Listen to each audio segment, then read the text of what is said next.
In today's video I'm going to be making another miniature tapestry for my Tudor doll's house. In a previous video, whilst I was at the Dunelm Knit and Stitch group with my mum was making little miniature wreaths and I saw her with this piece of fabric that she was going to use. And I noticed that it had a really beautiful pattern on it and I thought that the colour would match my Tudor doll's house. So she gave me the piece of fabric and I planned on making a wall hanging that would sit over this piece of wood and it would go into one of the rooms in my doll's house, but I wasn't sure which at this point.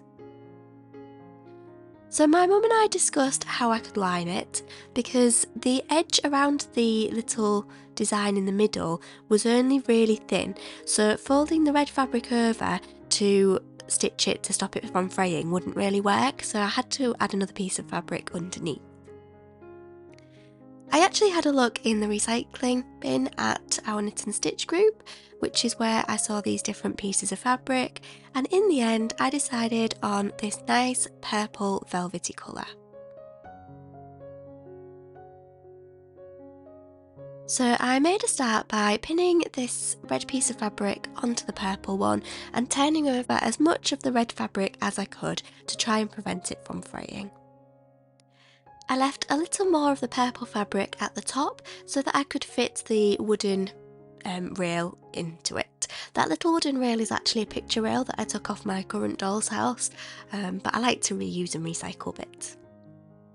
Thankfully my mum had brought needles and thread because I've got to admit that I turned up to the Knit and Stitch group with nothing but the little red piece of fabric this time. I wasn't very prepared. Whilst I was pinning this fabric down, my mum was busy knitting a pair of mittens. Here she is trying to decide which buttons to sew onto her mittens.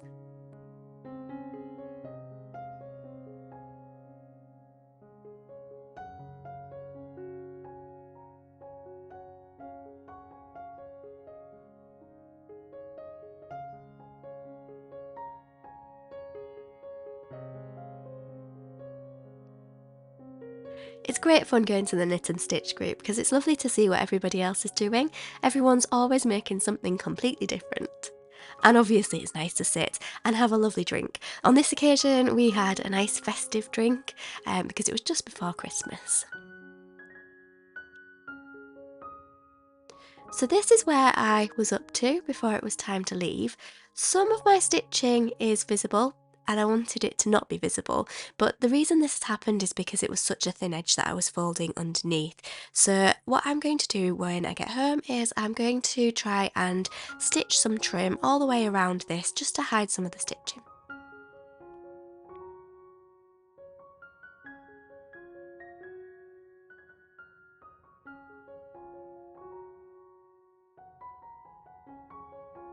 So at home I started by cutting the piece of purple fabric down to size and repinning it because obviously the edges of the purple fabric needed to be stitched as well.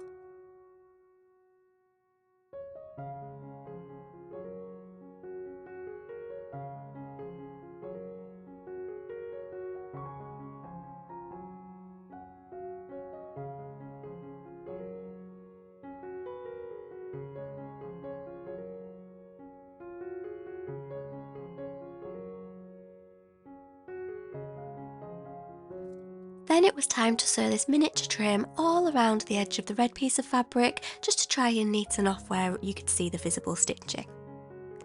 This trim is the one that I got from a doll's house fair and I've used it for lots of different things in my Tudor doll's house, so you might notice it on the miniature bed sheet, and I think I used it on my miniature bed that went into my little mouse's secret hideaway. So this is what my miniature tapestry looked like when I'd finished, but I'd done something a little bit silly and I hadn't actually measured where it was going to go in the doll's house before I made a start on it.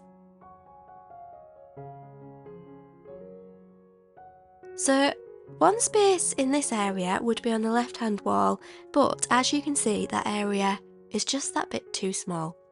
And also, there are already a lot of miniatures on those walls, so I don't really feel like it needs to go into that room. This side already has a tapestry on it. And in the bedroom, the beams kind of get in the way. So I could put it here, but it would cover up the beams, and I really like the beams. I think they look really nice. I am wondering whether to make 3 separate little wall hangings to go on this wall in between the beams, and I'm wondering whether I could maybe do some liner prints on the fabric to make my own design, but I'll save that idea for a future video. Now, of course, I have 2 other rooms in my doll's house, but I've hardly done anything in these rooms. So I have this room on the left that doesn't have anything in it, and this one on the right which has my miniature owl and also this miniature 4-poster bed that I made. If you've not seen the video, I'll pop a link at the top so that you can watch this video if you're interested.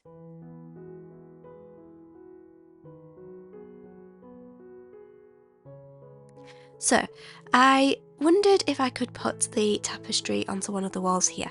This wall has a door on it. I have painted it brown because I was planning on turning it into sort of miniature wall panelling, which I still might do, so I can't really put it on that wall. But there is this wall on this side. Unfortunately though, when I held it up, although it looks like it just about fits, it is just that bit too big at the top.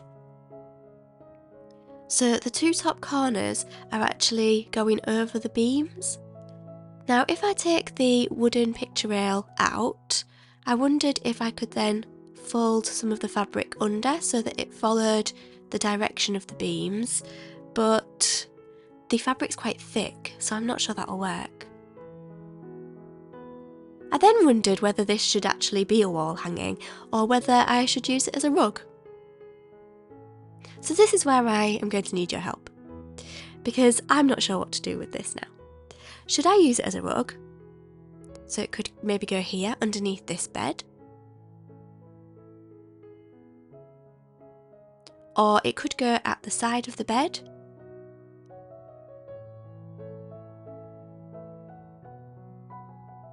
Just down here, but it won't slide underneath the bed, and it's got this side here that's just a bit thicker because that's where the picture rail goes, so I'm not sure about that. Or alternatively, I could put it on this side as a rug. It looks too thick though to me, and I still feel like it should be a wall hanging. I'm going to leave it in here for now with the picture rail, but I would love to hear in the comments what you think I should do with it. Should I have it as a rug, or should I try and put it up as a wall hanging the same size as it is now? Or should I try and adjust the size? What should I do? I'd love to hear your opinions, so please do leave them in the comments. Thank you so much for watching, and I will see you in the next video.